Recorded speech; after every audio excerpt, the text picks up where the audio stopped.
In this video, we're going to talk about creating our first environmental digital twin and transforming objects. The first thing we're going to do is clean up our content browser. So we're going to select Maps under Content, and we're going to right-click and choose Delete. Delete, and we're going to say, yes, delete. And now in Content, we want to create a new folder. Basically, we want to create a new project folder, just in case in the future, we want to migrate stuff into this project or we want to migrate stuff out of this project. So we're going to right click and we're going to do new folder, and we'll call this my project or whatever you want to call it.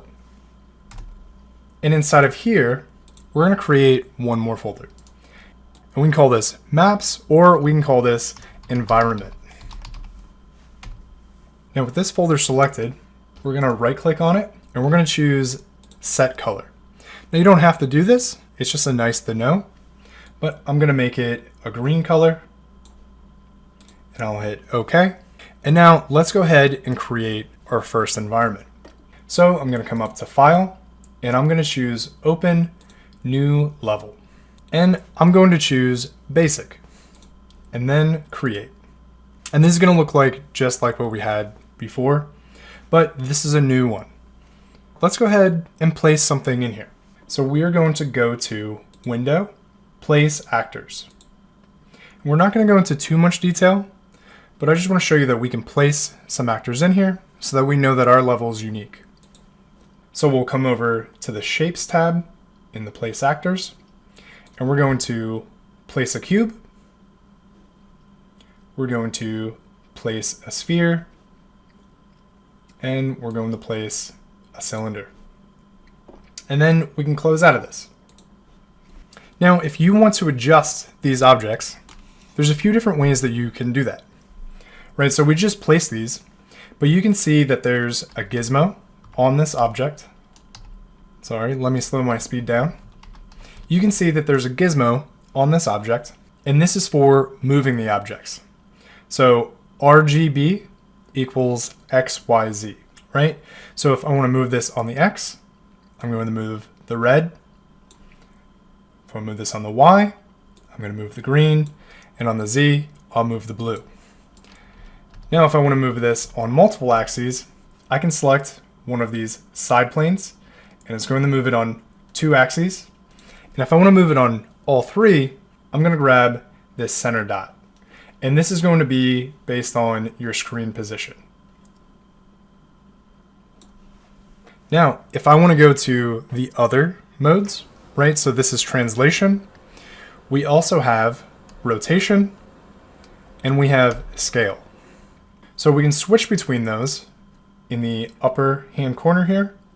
Select rotate scale, or we can press W, E, R on the keyboard. So we covered translation. E is rotation.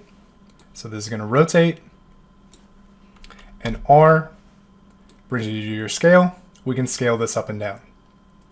Now each one of those translations, we can see in the details panel with your object selected, you can see the transform over here. This is the same thing. So you can hover over these numbers and you can just move them, or you can just select it and type it in. Same with rotation and same with scale. Another thing that we have is snapping. So up here in the upper right, we can see the snapping for the translation is based on a grid. The snapping for rotation is based on angles, and the snapping for scaling is based on a decimal value. So if you want to change the increments, you can click in here and change it. And if you want to disable them entirely, you can just click on the button next to them and that will disable them. Another thing that you can do is if your object is in the air and you hit end on the keyboard, it'll bring that object down to the floor or whatever it collides with. So we have an awesome environment. Let's go ahead and save this and we will create our digital twin. So we're going to go up to File and we're going to click Save Current Level or Save Current Level As, and we're going to choose where we want to save this. we're going to go to My Project, Environment, and we will call this whatever you want to call it. You can call this Environment. Awesome. And then we'll click Save.